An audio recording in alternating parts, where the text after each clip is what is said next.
Hello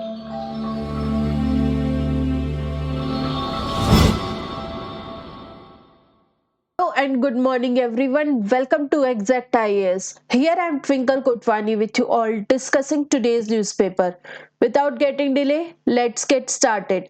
हमारी first news क्या कहती है? Sri Lanka polls president Anurag coalition wins big.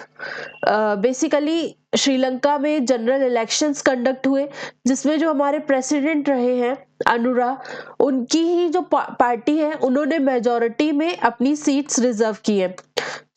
अगर देखा जाए तो मेजोरिटी में अगर पॉलिटिकल पार्टी की कोई सीट्स मिल रही है तो इससे क्या होता है कि उनको एक फ्री हैंड मिल जाता है, एम्पल पावर मिल जाती है, जिससे वो अपनी पॉलिसीज सिंगल हैंडेड गवर्न कर सकते हैं, या यूं कह ले कि सिंगल हैंडेड अपनी पॉलिसीज फॉर्म कर सकते हैं। अगर होता क्या है कि कोalition में गवर्नमेंट बनती है तो कहीं ना कहीं पार्टीज के ऊपर थोड़ा सा प्रेशर रहता है कि उनको ओवरऑल दोनों पार्टीज के एजेंडाज या दोनों पार्टीज के व्यू पॉइंट को समझ करके गवर्नमेंट की पॉलिसीज बनानी पड़ती है।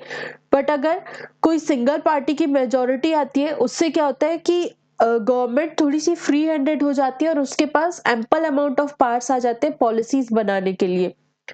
अगर इसी रिस्पेक्ट में इंडिया से अगर इस टॉपिक को कनेक्ट किया जाए तो इंडिया में जनरल इलेक्शंस भी हम करते हैं। वी ऑल नो इंडिया कैसी कंट्री है, डेमोक्रेटिक कंट्री है जिसमें फ्री एंड फेयर इलेक्शंस की बात की जाती है।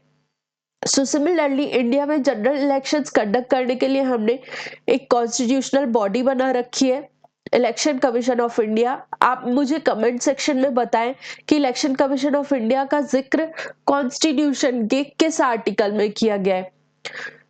हर 4 साल में हमारे यहाँ इलेक्शंस होते हैं, लोकसभा के इलेक्शंस होते हैं हर 4 इयर्स में, और फिर 5 इयर्स के लिए और फिर कुछ समय के लिए गवर्नमेंट बनती है। अगर उन्होंने उनकी जो गवर्नमेंट है अगर उसने all the time majority ensure करके रखी तो उन्हें अपना टेन्योर पूरा करने का मौका मिलता है। अदरवाइज कई बार गवर्नमेंट सरकार गिर भी जाती है।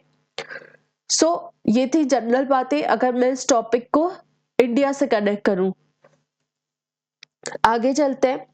Central law to tackle crimes against health workers not needed.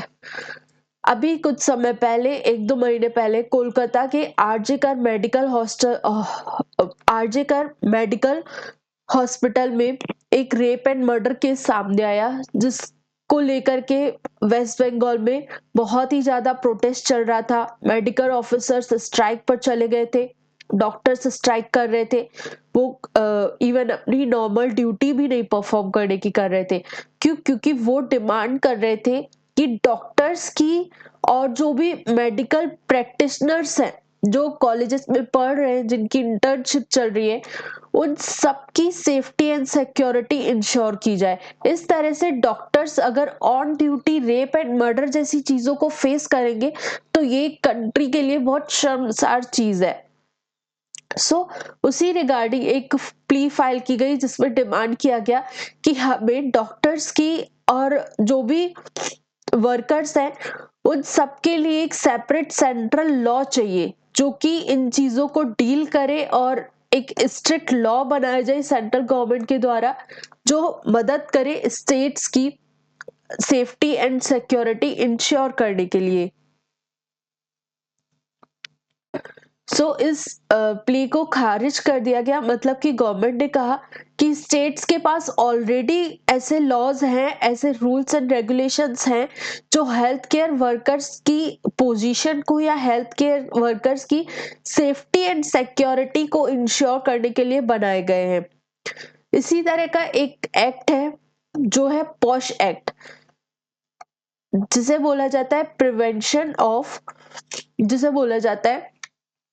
बनाया गया है गवर्नमेंट ऑफ इंडिया के द्वारा 2013 में। इसका मेन काम है कि जो विमेन वर्कर्स हैं उनके सेक्सुअल हैरेसमेंट जैसे इशू को वर्क प्लेस पर एड्रेस करने के लिए बनाया गया है। ठीक है। पॉश एक्ट का मेन काम ये है कि जो भी वर्क एनवायरनमेंट है या वर्क प्लेस है उन पर उनको एक सेफ और कंड्यूसिव वर्क एनवायरनमेंट प्रोवाइड करने की रिस्पॉन्सिबिलिटी है पॉश एक्ट की। ताकि जो विमेन्स है उनको सेक्सुअल हैरेसमेंट जैसी चीजों से प्रोटेक्शन मिल पाए। अगर इस एक्ट की बात करूं तो इसका फर्स्ट है कि this act provides for prevention and prohibition, मतलब कि वर्क प्लेसेस पर प्रिवेंट हो साथ के साथ प्रोहिबिट हो चीजें। सबसे बड़ी बात, इस पॉश एक्ट में हमने एक इंटरनल कंप्लेंट कमेटी बनाने की बात की गई। मतलब कि अगर कोई भी वर्क प्लेस, जिस वर्क प्लेस में 10 से ज्यादा एम्प्लॉयज काम कर रहे हैं, उस वर्क प्लेस में एक इंटरनल कंप्लेंट कमेटी होनी चाहिए जो कि वर्कर्स की, अगर वर्कर्स किसी भी चीज को, किसी भी प्रॉब्लम को फेस करें तो वो उस इंटरनल कमेटी में जाकर के बता पाए, उसकी प्रॉपर इंक्वायरी हो और उसे एड्रेस किया जाए। इंटरनल कंप्लेंट कमेटी के पास इंक्वायरी करने के लिए या एविडेंस इकट्ठा करने के लिए सिविल कोर्ट जैसे पावर्स होते हैं। सबसे बड़ी बात। दूसरी, इसमें एम्प्लॉयर्स की ड्यूटी रहती है कि अगर कोई भी वर्क प्लेस है उसमें जो भी काम कर रहे हैं, जो भी वर्कर्स हैं, उन सबको पॉश एक्ट के बारे में इंफॉर्मेशन होनी चाहिए, अवेयरनेस होनी चाहिए, ताकि वो अपने इश्यूज को, चैलेंजेस को यहाँ पर इंटरनल कमेटी में फाइल कर पाए और एड्रेस करवा पाए। Complaint mechanism. The act lays down a procedure for filing complaint, conducting inquiries and providing a fair opportunity to the parties involved. इसमें ऐसा है कि मान लो कोई फेक एलिगेशंस लगा रहे हैं तो उसके लिए भी, प्रोटेक्शन के लिए भी बात की गई है इस एक्ट में। Then penalties. अगर कोई भी वर्क प्लेस या कोई भी फर्म इस चीज को फॉलो नहीं करती है तो उसके लाइसेंस को या उसके वर्किंग सर्टिफिकेट्स को कैंसल या रद्द किया जा सकता है। सबसे बड़ा चैलेंज जो है ना पोश, ये तो हुआ पूरी बात पोश एक्ट के बारे में। सबसे बड़ा चैलेंज जो पोश एक्ट में हमें देखने को मिलता है वो इसका मैकेनिज्म ही है, मतलब कि internal complaint committee. Internal complaint committee तो हमने बना दी, ये बिजनेस फर्म के अंतर्गत ही काम करती है। कई बार होता क्या है ना कि ये जो भी कंप्लेंट फाइल की जाती है एम्प्लॉयज के द्वारा, उसे ये सीरियस नहीं लेती है, या यूं कह लो कि उसे एड्रेस करने में उतनी ज्यादा फ्री नहीं रहती है। होता क्या है कि अगर किसी वर्क प्लेस पे अगर सेक्सुअल हैरेसमेंट हुआ किसी विमेन के साथ, उसने जाकर के इंटरनल कंप्लेंट कमेटी में चीजें फाइल की और वो मुद्दा अगर सामने उभर कर सामने आया, मीडिया के सामने आया, लोगों के सामने आया, तो होगा क्या कि उस फर्म की, उस बिजनेस की रेपुटेशन खत्म होने लगेगी या डाउनग्रेड होने लगेगी। तो जो इंटरनल कंप्लेंट कमेटी रहते हैं ना, वो कोशिश करते हैं कि हमारी फर्म की रेपुटेशन बनी रहे। वो इस तरह की कंप्लेंट्स को ज्यादा सीरियस नहीं लेते और एड्रेस करने की ज्यादा कोशिश नहीं करते हैं। Next is India says climate finance is not an investment goal. India का अभी हम सब जानते हैं COP29 चल रही है अजरबैजान बाकू में, UNFCCC की मीटिंग। इस दौरान मेजरली जो बात की जा रही है ना, वो फाइनेंस की बात की जा रही है कि हमें कहाँ से पैसा लाना है जिससे हम अपने क्लाइमेट चेंज को रोक सके, मिटिगेट कर सके और अडेप्ट कर सके।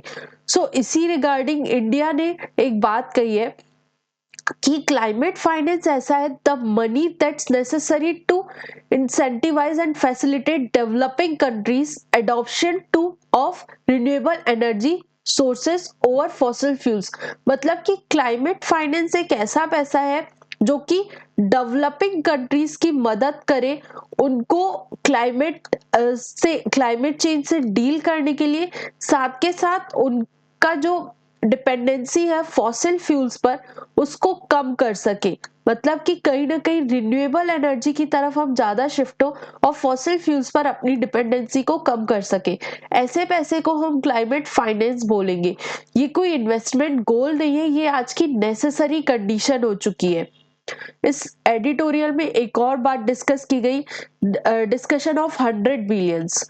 बेसिकली हमने UNFCCC की पेरिस एग्रीमेंट के दौरान डिस्कशन किया था कि हमें क्लाइमेट फाइनेंस को एड्रेस करने के लिए 100 बिलियंस कंट्रीब्यूशन की जरूरत है। मतलब कि जो भी डेवलप्ड कंट्रीज है वो 100 बिलियंस कंट्रीब्यूट करें। ये जो टारगेट था ये सेट किया गया था 2020 तक का, बट फिर इसे रिवाइज किया गया और बोला गया कि 2025 तक हम ये कंट्रीब्यूशन करेंगे, जो कि मदद करेगा डेवलपिंग कंट्रीज की उनको क्लाइमेट को मिटिगेट और एडप्ट करने के लिए। साथ के साथ इस दौरान ये भी कहा गया कि अब ये सिर्फ $100 बिलियन काम नहीं करने वाला है, अब हमें ट्रिलियंस ऑफ मनी चाहिए, मतलब कि 5-6 ट्रिलियन डॉलर्स चाहिए अपने क्लाइमेट चेंज को एड्रेस करने के लिए।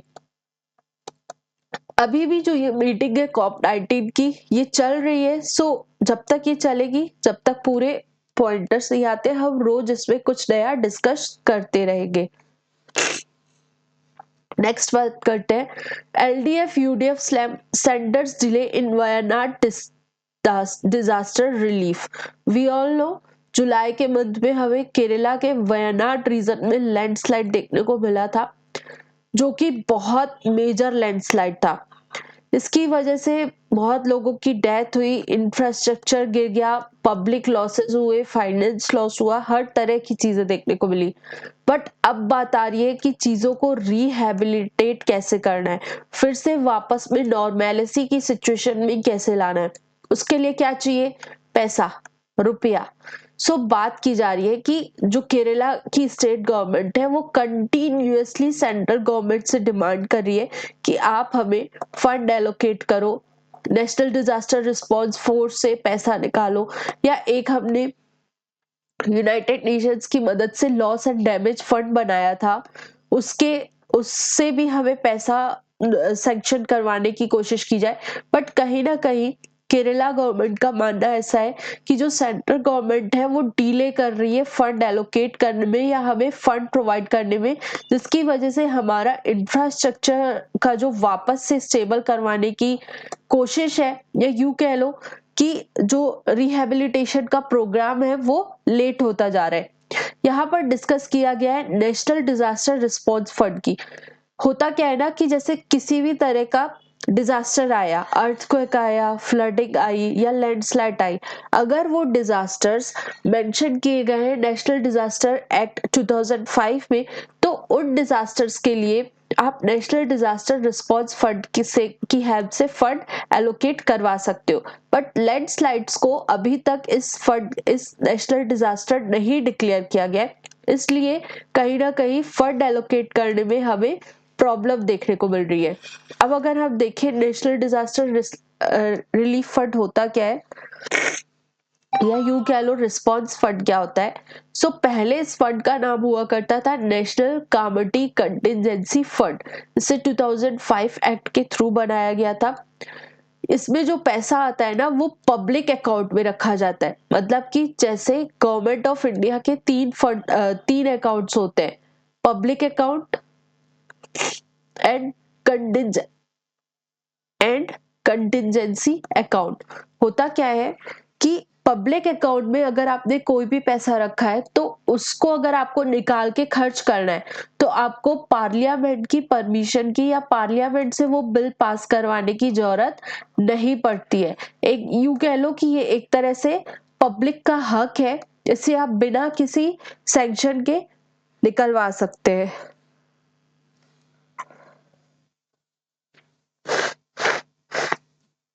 आगे चलते हैं। अगर इसी रिस्पांस फंड के बारे में और बात की जाए कि नेशनल डिजास्टर रिस्पांस फंड में पैसा कहाँ से आता है, तो बेसिकली जो सेंट्रल गवर्नमेंट है ना वो मैनेज करती है इस पूरे फंड को। साथ के साथ ये जो फंड रहता है ना, ये स्टेट डिजास्टर रिस्पांस फंड को सप्लीमेंट करने के लिए बनाया गया है। मतलब कि कई बार स्टेट डिजास्टर रिस्पांस फंड में इनफ पैसा नहीं रहता है किसी भी डिजास्टर के साथ डील आउट करने के लिए, तो नेशनल डिजास्टर रिस्पांस फंड के द्वारा पैसा भेजा जाता है। Basically state disaster response fund में भी जो सेंट्रल गवर्नमेंट है वो 75% तक कंट्रीब्यूट करती है। और अगर बात की जाए नॉर्थ ईस्टर्न टेरिटरी की, नॉर्थ ईस्टर्न स्टेट्स की, तो वहां पर 90% तक पैसा जो है वो सेंट्रल गवर्नमेंट के द्वारा ही भेजा जाता है। अब आखिर ये जो रिस्पांस फंड है इसमें पैसा आता कहाँ से? सो बेसिकली इसमें पैसा आता है सेस की मदद से।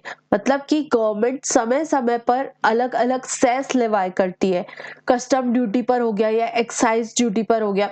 सेस मतलब कि एक तरह से जब कोई भी अमाउंट टैक्सेबल अमाउंट के अंतर्गत आती है ना, और उस टैक्सेबल अमाउंट के भी लिमिट को कोई अमाउंट पार कर जाती है, तो उसके ऊपर एक तरह का सेस लगाया जाता है। सेस को कह सकते हैं आप टैक्स ऑन टैक्स। सो ये जब लगाया जाता है ना पैसा, तो गवर्नमेंट इसको कलेक्ट करती है और उस अमाउंट को कहीं ना कहीं एलोकेट कर देती है डिजास्टर्स को डील आउट करने के लिए। Next news is PM will amend Waqf Act despite resistance from opposition leaders, says Shah. Maharashtra में बेसिकली इलेक्टोरल रैली चल रही थी, या यूं कह लो कि ये अपनी कैंपेनिंग कर रहे थे। उस दौरान हमारे होम मिनिस्टर अमित शाह जी ने बताया कि भले ही कितना ही ऑपोजिशन चल रहा है, बट हमने जो वक्फ एक्ट लाने की बात की है, इसे इम्प्लीमेंट करेंगे ही, या यूं कह लो कि जो वक्फ एक्ट है उसको अमेंड करेंगे ही। हमारे लिए यहाँ से इंपॉर्टेंट हो जाता है वक्फ एक्ट को समझना। देखो, पहले हम समझते हैं वक्फ क्या होता है। एक हमारे कंट्री में कम्युनिटी रहती है, माइनॉरिटी कम्युनिटी, जिसे बोला जाता है मुस्लिम। वी ऑल नो हर एक रिलीजन में डोनेशन का प्रोसेस चलता है। हिंदूज बड़े बड़े टेम्पल्स में, बालाजी मंदिर, तिरुपति, जगन्नाथपुरी, अलग अलग टेम्पल्स में बड़े बड़ा अमाउंट, चाहे वो मूवेबल एसेट हो चाहे वो इमूवेबल एसेट हो, जाकर के डोनेट करके आते हैं। ठीक है। सिमिलरली सिख कम्युनिटी में लंगर वगैरह की चलती है कि लोग बड़े बड़े डोनेशंस करके लंगर करवाते हैं, लोगों को फूड प्रोवाइड करवाते हैं। इवन कोविड टाइम पे उन्होंने मेडिसिन, मास्क, अलग अलग चीजें प्रोवाइड की थी। वैसे ही क्रिश्चियंस में हर एक रिलीजन में डोनेशन का बहुत इंपॉर्टेंट रोल होता है। ठीक है। सिमिलरली मुस्लिम कम्युनिटी में भी डोनेशन का रोल है। मुस्लिम कम्युनिटी में जो भी प्रॉपर्टी, चाहे वो मूवेबल हो चाहे वो इमूवेबल हो, किसी रिलीजियस पर्पस से आपने अगर डोनेट कर दी है तो उसे बोला जाएगा वक्फ। ठीक है। क्लियर हुआ वक्फ क्या होता है। अब अब क्या हुआ कि लोगों ने बहुत ज्यादा डोनेशन स्टार्ट कर दिया। सो इस वक्फ प्रॉपर्टी को मैनेज करने के लिए एक बोर्ड बनाया गया, वक्फ बोर्ड। ठीक है। वक्फ बोर्ड बेसिकली क्या काम करता था, वक्फ प्रॉपर्टी को मैनेज करता था। बट अब इसकी थोड़ी सी हिस्ट्री समझते हैं। ये आज का कोई कॉन्सेप्ट नहीं है।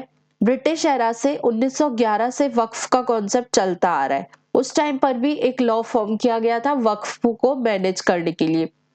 उसके बाद आजादी के बाद 1950s के टाइम पर हमने फिर से वक्फ एक्ट लाया एक, जो कि वक्फ प्रॉपर्टी को मैनेज करेगा। बट प्रॉब्लम शुरू हुई 1995 से। 1995 में इस वक्फ बोर्ड को बनाया गया और इसको अनलिमिटेड पावर्स दे दी गई।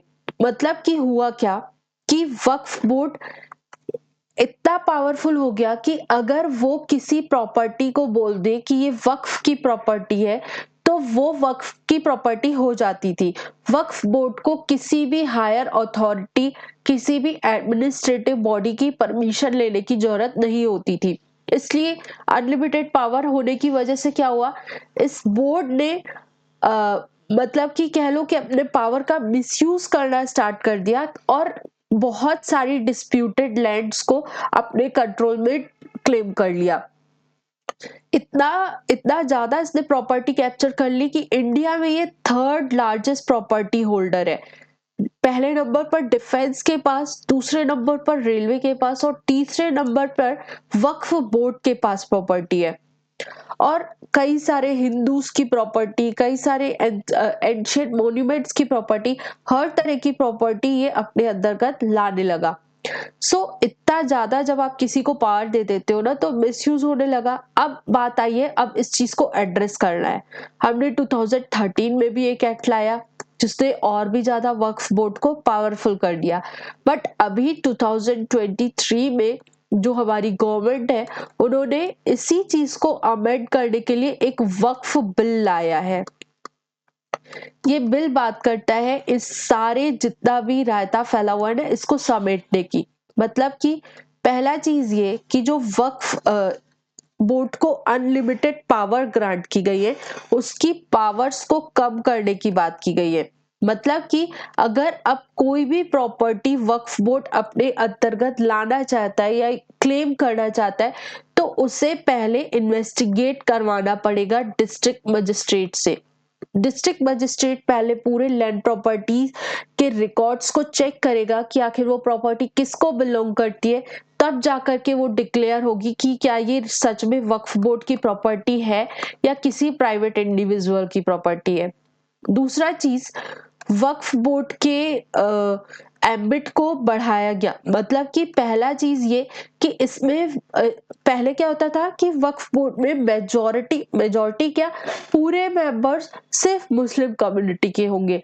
तो अब इस चीज को चेंज किया गया, इसके कंपोजिशन को चेंज किया गया। अब बोला गया कि वक्फ बोर्ड में विमेन्स का होना भी कंपलसरी है। मतलब कि वक्फ बोर्ड की मेंबरशिप विमेन्स के लिए एक्सटेंड की गई। दूसरी चीज इसके कंपोजिशन में जो मेजर चेंज लाया गया वो ये लाया गया कि अब वक्फ बोर्ड में हिंदूज को भी प्लेस मिलेगी। मतलब कि हिंदू भी मेंबर्स होना इसके जरूरी है। अगर मैं बात करूं कि इस बिल से हमारे पास क्या क्या प्रॉफिट्स आए, तो पहली चीज कि ट्रांसपेरेंसी आएगी। मतलब कि पहले क्या होता था कि रातों रात को आप गए हो, आपकी कोई प्रॉपर्टी है, रात को वो प्रॉपर्टी देख करके आप रात को अपने घर सोने चले गए हो, सुबह उठकर आ रहे हो तो उस प्रॉपर्टी में एक बोर्ड लगा मिलेगा कि यह प्रॉपर्टी वक्फ की है। तो इस तरह से कुछ भी चीजें क्लियर नहीं है। और सबसे बड़ी बात, अगर इस तरह से वक्फ ने प्रॉपर्टी को क्लेम आउट कर लिया है तो उस चीज को प्रूफ करना उस पर्सन के ऊपर रहता था, कि उस पर्सन को प्रूफ करना पड़ता था कि ये प्रॉपर्टी किसकी है। वक्फ बोर्ड को इस चीज को प्रूफ करने की भी जरूरत नहीं पड़ती थी।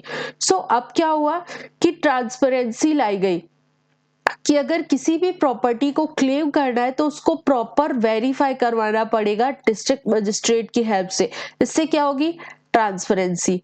Second one is gender diversity, मैंने बताया विमेन्स को लाना, then revised verification procedures, then limited power, Waqf board को लिमिटेड पावर दी गई।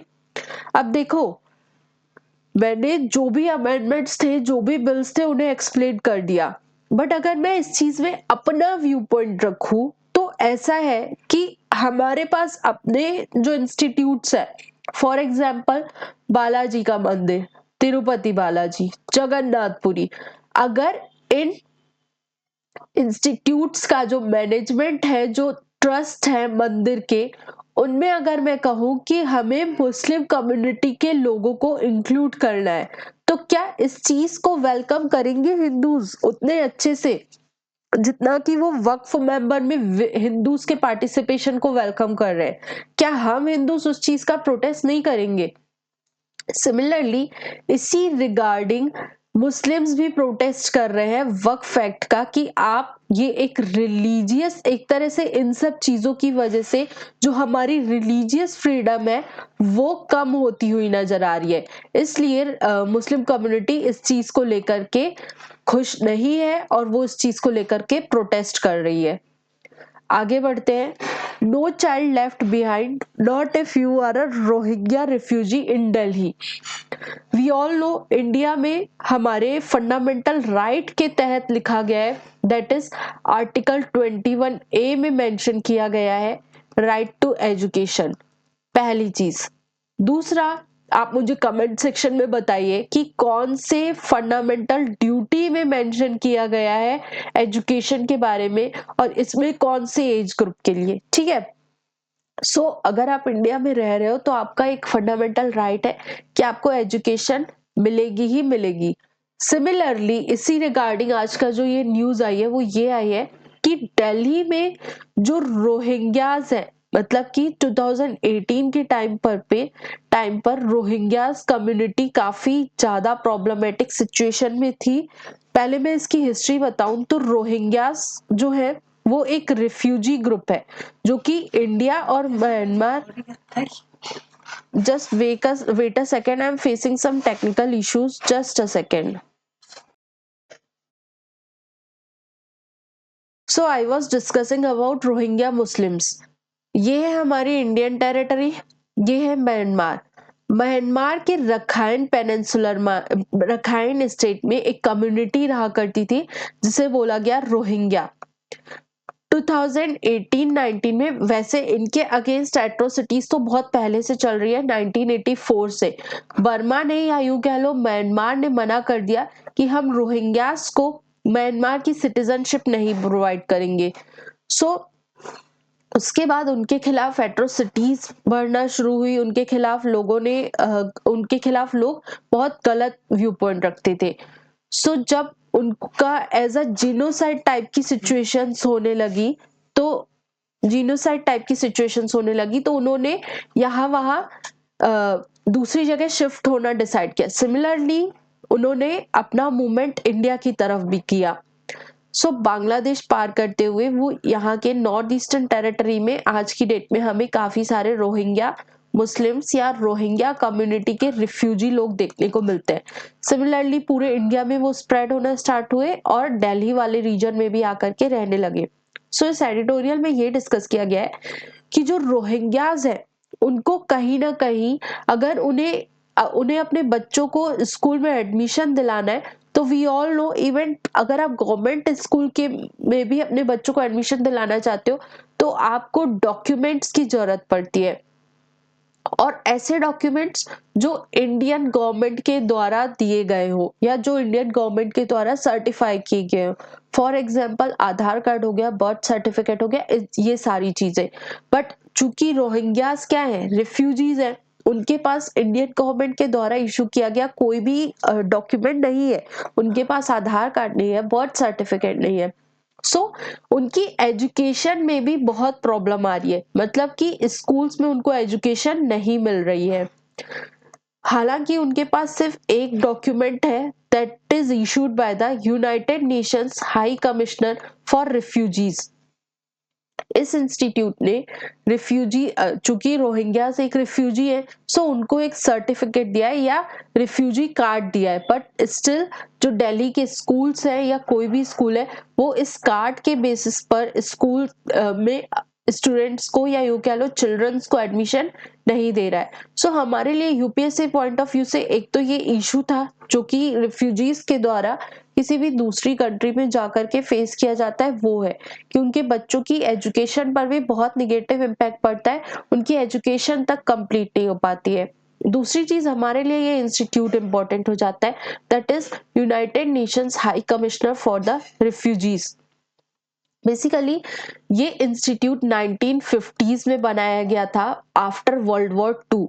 हम सब जानते हैं वर्ल्ड वॉर के समय पर या यूं कह लो जब ग्लोबल लेवल पर लड़ाइयां होती हैं तो लोग कंट्रीज छोड़ छोड़कर भागते हैं, मतलब कि उन्हें सेफ्टी नहीं महसूस होती है तो वो कंट्रीज छोड़ करके दूसरी कंट्रीज में जाते हैं और वहां पर एज अ रिफ्यूजी रहते हैं। वर्ल्ड वॉर 2 के बाद जब बहुत ज्यादा रिफ्यूजीज बढ़ गए थे तो इस चैलेंज को एड्रेस करने के लिए या यूं कह लो रिफ्यूजीज की सेफ्टी सिक्योरिटी साथ के साथ उनके घर वापसी की और रीसेटलमेंट के इशू को एड्रेस करने के लिए यूएनएचसीआर बनाया गया था। ये ग्लोबल ऑर्गेनाइजेशन है जो कि लोगों का जीवन बचाना, उनके राइट्स को प्रोटेक्ट करना और उनके लिए एक बेटर फ्यूचर बिल्डअप करने की बात करता है।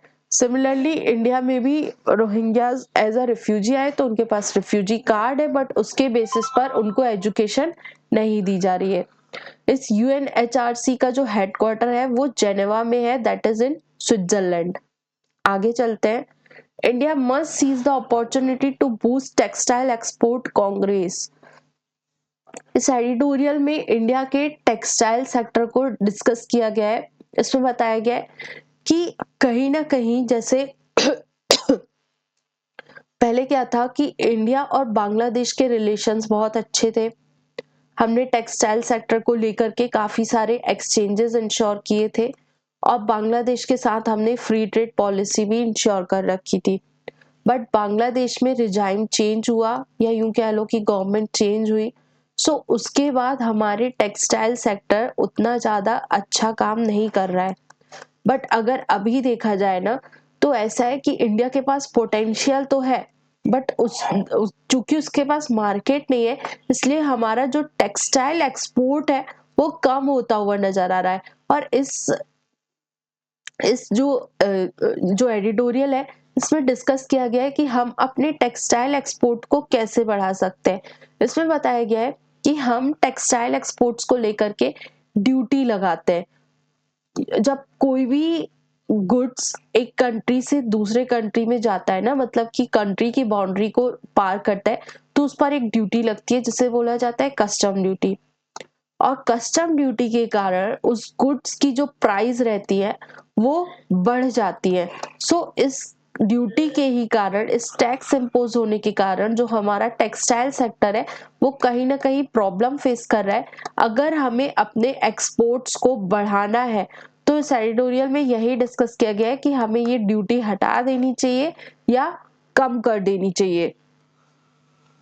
अब देखा जाए टेक्सटाइल सेक्टर के बारे में डिस्कस करें तो इंडिया का टेक्सटाइल सेक्टर बहुत अच्छा है, बहुत इम्पोर्टेंट है, क्योंकि टेक्सटाइल सेक्टर इंडिया की जीडीपी में 2% कंट्रीब्यूट करता है। और बात की जाए मैन्युफैक्चरिंग सेक्टर में तो जैसे 3 सेक्टर्स रहते हैं, primary sector, manufacturing sector and service sector. So manufacturing sector में टेक्सटाइल सेक्टर का कंट्रीब्यूशन 12% है। साथ के साथ अगर बात की जाए तो एग्रीकल्चर के बाद हम सब जानते हैं इंडिया के 46% पॉपुलेशन जो है वो एग्रीकल्चर में इन्वॉल्व है। उसके बाद जो सेकेंड इंपॉर्टेंट सेक्टर है जो अपने पास पॉपुलेशन को इंक्लूड करता है तो वो है टेक्सटाइल सेक्टर। सो टेक्सटाइल सेक्टर ओवरऑल हमारे लिए बहुत इंपॉर्टेंट हो जाता है। साथ के साथ इंडिया के पास पोटेंशियल है। इंडिया जो है ना वो 6th लार्जेस्ट एक्सपोर्टर है टेक्सटाइल का ग्लोबल लेवल पर।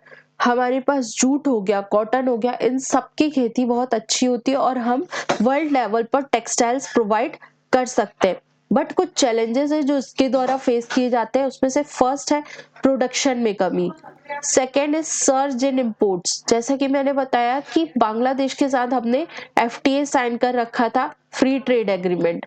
सो फ्रीली बांग्लादेश से टेक्सटाइल हमारी कंट्री में आ सकता था। सो बांग्लादेश ना कहीं रॉ मटेरियल चाइना से इंपोर्ट करता था, चाइनीज फैब्रिक एंड यार्न्स का यूज करके टेक्सटाइल बनाता था और फिर वही टेक्सटाइल हमारी कंट्री में सेंड कर देता था। इससे क्या हुआ कि जब हमने इंपोर्ट बढ़ता हुआ नजर आया, चूंकि हमें वो जो टेक्सटाइल था वो सस्ता पड़ता था, तो इसलिए हमने उसको वेलकम किया। इसकी वजह से हमारा अपना टेक्सटाइल सेक्टर इफेक्ट होने लगा। Next one is export suffer. Already discussed कि जो हम ड्यूटी इम्पोज करते हैं या जो दूसरी कंट्रीज ड्यूटी इम्पोज करती है उसकी वजह से एक्सपोर्ट करने वाली गुड्स का रेट बढ़ जाता है। दैट इन्वर्टेड ड्यूटी स्ट्रक्चर, मतलब कि ये एक तरह से समझो कि जो रॉ मटेरियल में ड्यूटी लगती है ना वो ज्यादा रखती है as compare to final goods. So ये एक तरह का उल्टा काम चल रहा है, इसलिए भी टेक्सटाइल सेक्टर इस इन्वर्टेड ड्यूटी स्ट्रक्चर के कारण भी निगेटिवली इम्पैक्ट हो रहा है। बट ये सारे चैलेंजेस फेस कर रही है गवर्नमेंट, तो गवर्नमेंट ने कई सारी स्कीम्स भी लॉन्च की है जिसकी मदद से हमें हमारा टेक्सटाइल सेक्टर बूस्ट अप हो सके। फॉर एग्जाम्पल हम टेक्निकल टेक्सटाइल को प्रमोट करने के लिए एक पूरा मिशन चला रहे हैं, नेशनल टेक्निकल टेक्सटाइल मिशन। दूसरा सारथी मिशन या यूं कह लो कि सारथी स्कीम चलाई जा रही है टेक्सटाइल सेक्टर को प्रमोट करने के लिए। मैनमेड फाइबर्स को प्रमोट करने के लिए पॉलिसी बना रखी है गवर्नमेंट ने। अलग अलग काम कर रहे हैं टेक्सटाइल एक्सपोर्ट्स को बढ़ाने के लिए। आगे चलते हैं। Modi unveils development project worth 6650 crore for tribal welfare इन बिहार। हम सब जानते हैं 15 नवंबर को हमने जनजातीय गौरव दिवस मनाया। जनजातीय गौरव दिवस किसके उपलक्ष्य में मनाया गया था? हमारे फ्रीडम फाइटर बिरसा मुंडा जी की बर्थ एनिवर्सरी को सेलिब्रेट करने के लिए। सो हमारे लिए ये पर्सनालिटी इंपॉर्टेंट हो जाती है। डिस्कस करते हैं। बिरसा मुंडा बेसिकली झारखंड के छोटा नागपुर प्लेट्यू रीजन में मुंडा कम्युनिटी को बिलोंग करते हैं। इनका सबसे ज्यादा इंपॉर्टेंट रोल रहा है इंडियन इंडिपेंडेंस मूवमेंट को लेकर के। इन्होंने ब्रिटिशर्स की पॉलिसीज के खिलाफ लड़ाई की। चूंकि ये एक ट्राइबल कम्युनिटी है, इंडिजिनियस कम्युनिटी है, इन्हें फॉरेस्ट में रहना और अपने हिसाब से जिंदगी जीने की आदत थी। बट जब हमारी कंट्री में ब्रिटिशर्स आए तो उनके लिए इम्पोर्टेंट थे फॉरेस्ट रिसोर्सेस। तो उन्होंने क्या किया, फॉरेस्ट राइट्स इन लोगों के हैम्पर किए, इनको इनके हिसाब से एग्रीकल्चरल एक्टिविटी नहीं करने देते थे, इनकी लैंड होल्डिंग्स जबरदस्ती स्नैच की गई, इवन इनके रिलीजन पर भी इंटरफेयर किया गया। कि जब 1813 में मिशनरीज को आना अलाउ कर दिया गया था, तो इंडिया में काफी सारे मिशनरीज आए और जिन्होंने ट्राइबल पीपल्स को क्रिश्चियन कम्युनिटी में कन्वर्ट करने का ठान लिया था। सो ये सारी चीजें थी जो ब्रिटिशर्स की बहुत गलत तरह से हैम्पर कर रही थी ट्राइबल्स को। इसलिए बिरसा मुंडा जी ने रिवॉल्ट किया। मेजरली 19th सेंचुरी में इन्होंने एक रिवॉल्ट किया था जिसे मुंडा रेबेलियन या उल्गुलुन या फिर तमार रिवोल्ट भी बोला जाता है। ये बेसिकली फॉरेस्ट लॉ और लैंड होल्डिंग्स को लेकर के ब्रिटिशर्स के खिलाफ किया गया था। इसमें इन्होंने गोरिल्ला वारफेयर टेक्निक्स अपनाई थी ब्रिटिशर्स के खिलाफ। और इसी रिवोल्ट के बाद बिरसा मुंडा को लोगों ने भगवान जैसी उपाधियां देना शुरू की और बिरसा भगवान बोलना शुरू कर दिया था। साथ के साथ और बात की जाए तो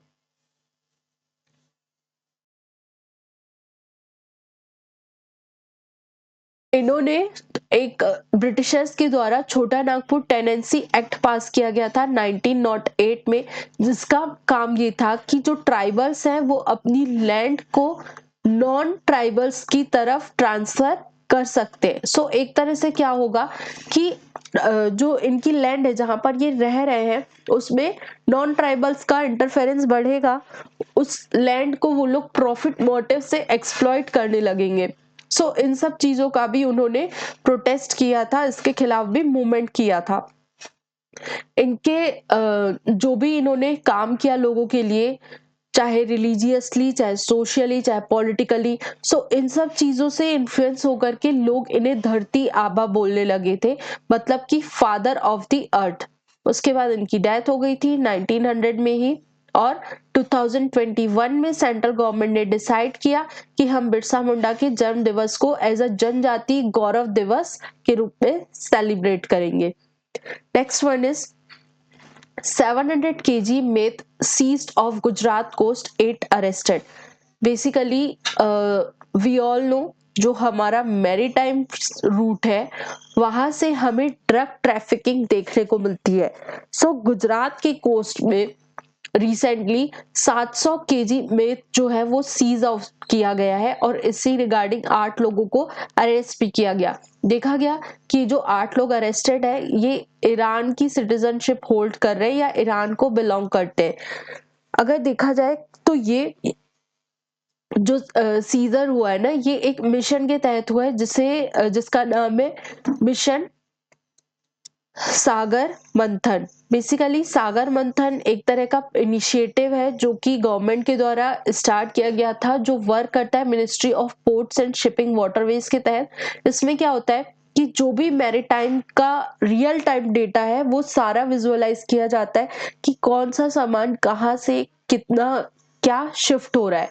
सो बेसिकली जो ये सागर मंथन है ना, इसे स्टार्ट किया गया था ड्रग ट्रैफिकिंग को रोकने के लिए मैरीटाइम रूट से। सो उसी के तहत ये चीज शो करता है कि हमारा सागर मंथन इनिशिएटिव सही काम कर गया और हम ड्रग ट्रैफिकिंग को रोकने में सक्सेसफुल हुए हैं। आगे बढ़ते हैं। Manipur peace keeper women rally to save Naga peace process.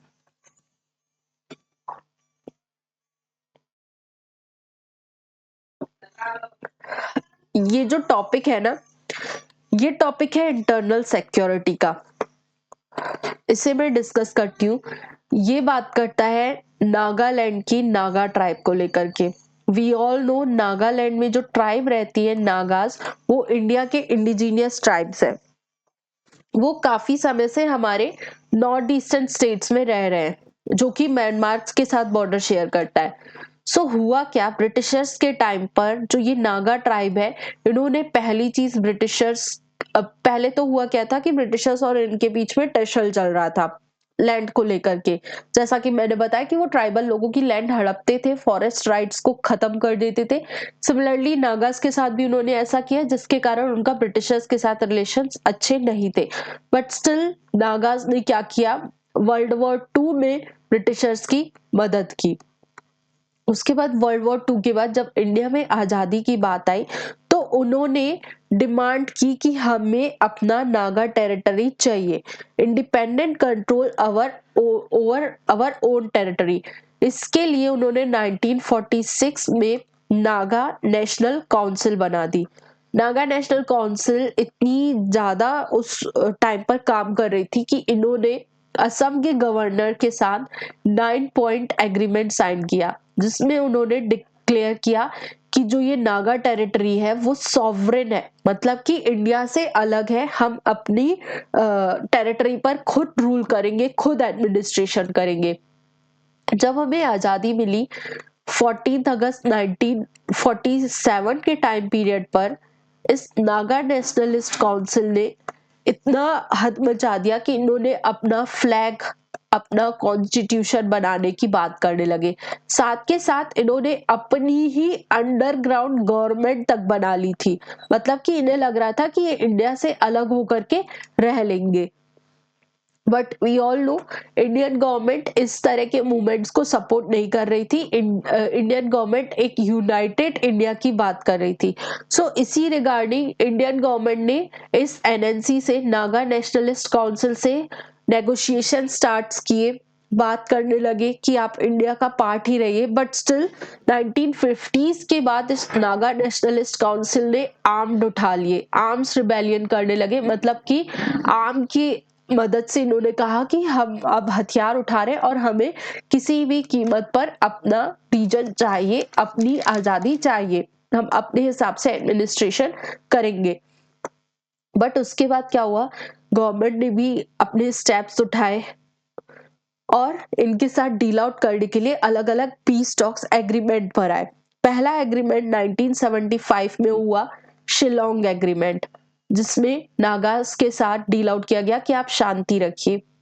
उसके बाद दूसरा एग्रीमेंट किया गया 1997 में, सीज फायर एग्रीमेंट जिसे बोला जाता है। सिमिलरली एक और एग्रीमेंट 2015 में हुआ, जिसे बोला जाता है फ्रेमवर्क एग्रीमेंट। अभी रिसेंटली जो बात चल रही है वो इस फ्रेमवर्क एग्रीमेंट के लिए ही चल रही है। इस फ्रेमवर्क एग्रीमेंट में गवर्नमेंट ने नागास की यूनिकनेस को, हिस्ट्री को, कल्चर को रिकॉग्नाइज कर लिया। गवर्नमेंट का मानना ऐसा है कि हाँ भाई, नागा पीपल अपने ही तरीके से, यूनिक तरीके से रहते हैं, उनके कल्चर को कंजर्व करना, प्रिजर्व करना बहुत जरूरी है। सो ये एक तरह का पीस टॉक हुआ। बट कहीं ना कहीं गवर्नमेंट इस चीज को अभी इम्प्लीमेंट नहीं कर रही है। सो रिसेंटली एनएनसी का बीच में 2 डिवीजन भी हो गए थे, NNC IM that is Isak Muivah and NNC Khaplang. तो एनएनसी के इसकमुवैया वाले ग्रुप ने सेंट्रल गवर्नमेंट को एक तरह से यू कह लो कि चैलेंज किया था कि अगर आप ये 2015 के पीस फ्रेमवर्क को इम्प्लीमेंट नहीं करोगे तो हम वापस से अनरेस्ट कर देंगे, हम वापस से प्रोटेस्ट करना स्टार्ट कर देंगे। इसी रिगार्डिंग आज की जो न्यूज आई है ये आई है कि मणिपुर की जो विमेन्स है उन्होंने रैली निकाली है कि नागा पीस प्रोसेस को फटाफट कंक्लूड किया जाए, अदरवाइज वो जो एनएससीएन का इसकमुवैया ने जो थ्रेटन किया था गवर्नमेंट को, वो फिर से न स्टार्ट हो जाए, या यूं कह लो कि उनका वापस से वायलेंस लाइक सिचुएशन ना होने लगे। Next one is Manipur police recovered 3 bodies from Barak river. ये वही इशू है कि लोगों के बीच में जो नॉर्थ ईस्टर्न स्टेट्स में अनरेस्ट जैसा माहौल चल रहा है, उसमें बराक रिवर में अभी कुछ टाइम पहले हमें एक फैमिली के मर्डर की बात सामने आई थी, जिसमें 3 बच्चों और 3 एडल्ट्स का मर्डर कर दिया गया था। सो वही बात आ रही है कि जो मणिपुर की बराक रिवर है वहां से पुलिस ने 3 बॉडीज को रिकवर किया है। अगर इसको देखा जाए, बराक रिवर हमारे लिए इंपॉर्टेंट हो जाती है, ये न्यूज इंपॉर्टेंट नहीं है बट बराक रिवर इंपॉर्टेंट है। बराक रिवर जो है वो मणिपुर से ओरिजिनेट होती है असम से होते हुए ये बांग्लादेश में चली जाती है। ये इस फिगर में हम देख सकते हैं। बांग्लादेश में इसे सूरमा के नाम से जाना जाता है। ठीक है, आगे बढ़ते हैं।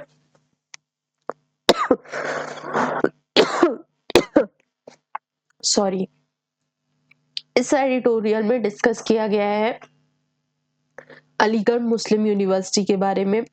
इसे मैंने बहुत डेप्थ में समझा दिया है, मैं थोड़ा सा समराइज कर देती हूँ इस टॉपिक को। देखो, 1875 में सर सैयद अहमद खान के द्वारा ये एक इंस्टीट्यूट बनाया गया था जिसे बोला गया था मोहम्मडन एंग्लो ओरिएंटल कॉलेज। ठीक है, 1920 में इसका नाम बदल करके अलीगढ़ मुस्लिम यूनिवर्सिटी कर दिया गया था। चूंकि ये जो यूनिवर्सिटी है इसे माइनॉरिटीज के द्वारा बनाया गया। ठीक है, माइनॉरिटीज के अपने राइट है। आर्टिकल 30 बात करता है कि माइनॉरिटीज अपने कल्चर को प्रिजर्व करने के लिए, कंजर्व करने के लिए, आगे बढ़ाने के लिए इंस्टीट्यूट्स बना सकते हैं। सिमिलरली अलीगढ़ मुस्लिम यूनिवर्सिटी बनाई गई, इसे माइनॉरिटी का टैग दिया गया। माइनॉरिटी का टैग प्रोवाइड करने से कुछ बेनिफिट्स होते हैं। फॉर एग्जाम्पल कि इसमें आपको SC ST की पॉपुलेशन के लिए सीट्स रिजर्व नहीं करनी पड़ती है, पहला चीज। दूसरा चीज कि मुस्लिम्स के लिए आप 50% से ज्यादा सीट्स रिजर्व कर सकते हो। तीसरी चीज, आपको अपना एडमिनिस्ट्रेशन मैकेनिज्म अपने हिसाब से उस इंस्टीट्यूट को एडमिनिस्टर कर सकते हो। सो माइनॉरिटी के टाइम में बेनिफिशियल चीजें ये हुई। बट 1967 में ये केस सामने आया कि जो अलीगढ़ मुस्लिम यूनिवर्सिटी है वो सेंट्रल यूनिवर्सिटी है और सेंट्रल यूनिवर्सिटी को आप माइनॉरिटी का स्टेटस नहीं दे सकते हो। तो 1967 के इस केस में जो तब के CJI थे, चीफ जस्टिस ऑफ इंडिया थे, उन्होंने उनको माइनॉरिटी का स्टेटस वापस ले लिया था। बट अभी सुप्रीम कोर्ट ने इस चीज को ओवर रूल किया है, मतलब कि कहा कि जो अलीगढ़ मुस्लिम यूनिवर्सिटी है वो माइनॉरिटी का उनका टैग आप वापस नहीं ले सकते हो, क्योंकि 1920s में एक एक्ट के थ्रू उन्हें माइनॉरिटी का टैग प्रोवाइड किया गया था। सो यही इस एडिटोरियल में अलग अलग जजेस के अलग अलग व्यू पॉइंट डिस्कस किए गए थे कि किस जज ने क्या व्यू पॉइंट के हिसाब से इसका माइनॉरिटी का स्टेटस दिया था और किसने नहीं दिया था। सो हमारे लिए वो इम्पोर्टेंट नहीं है, हमारे लिए ये पूरी हिस्ट्री इंपॉर्टेंट है कि किसने बनाया, क्यों बनाया और क्या बेनिफिट्स होते हैं और उसका अभी क्या सिनेरियो क्या चल रहा है। Next one is India needs a globally recognised public policy school. इस एडिटोरियल में डिस्कस किया गया है कि जैसे इंडिया में पॉलिसी फॉर्मेशन की बात की जाए तो मेजरली एग्जीक्यूटिव सी पॉलिसी फॉर्म करते हैं। हालांकि लॉज बनाने के लिए बात की जाती है लेजिस्लेचर की, बट अगर बात की जाए तो हमारा जो पार्लियामेंट है उसमें लेजिस्लेचर और एग्जीक्यूटिव एक तरह से सिमिलर है। हमने MLAs को इलेक्ट किया, मेंबर ऑफ लेजिस्लेटिव असेंबलीज को इलेक्ट किया, आगे चल के वही ही तो मिनिस्टर्स बन रहे हैं ना। कहीं ना कहीं मिनिस्टर्स ही एक तरह से पॉलिसी फॉर्म कर रहे हैं। यही डिस्कस किया गया है कि जो दूसरी डेवलप्ड कंट्रीज है, USA हो गया या UK हो गया, उसमें कहीं ना कहीं पब्लिक पॉलिसी स्कूल्स बनाए जाते हैं जहां पर इस चीज की प्रॉपर एजुकेशन दी जाती है कि रियल टाइम पर ग्रास रूट पर किस तरह से चीजें काम करती है, क्या पॉलिसीज की जरूरत है, क्या डिमांड है लोगों की, उस तरह से उनको टीचिंग दी जाती है, उनको एजुकेशन दिया जाता है ताकि वो आगे चल के पॉलिसी फॉर्मेशन में मदद कर सके। सिमिलरली बात की जा रही है कि इंडिया में भी ऐसे पब्लिक पॉलिसी स्कूल की जरूरत है जो रियल टाइम की एजुकेशन बच्चों को प्रोवाइड करे, जो कि सिर्फ बुकिश नॉलेज ना प्रोवाइड करे और उनको रियल लाइफ में उससे किस तरह से पॉलिसी फॉर्मेशन में मदद की जाए उससे हमें बेनिफिट मिल सके। So this was all about today. Thank you so much. Hope you all like the session. इस तरह के और इंटरेस्टिंग सेशन के लिए ज्वाइन करिए एग्जैक्ट IAS। हमारे इंस्टाग्राम चैनल, यूट्यूब की और टेलीग्राम की लिंक्स आपको डिस्क्रिप्शन में मिल जाएंगी। इस पूरे लेक्चर की PDF आपको हमारे टेलीग्राम चैनल में प्रोवाइड की गई है। Thank you so much. Hope you all like the session.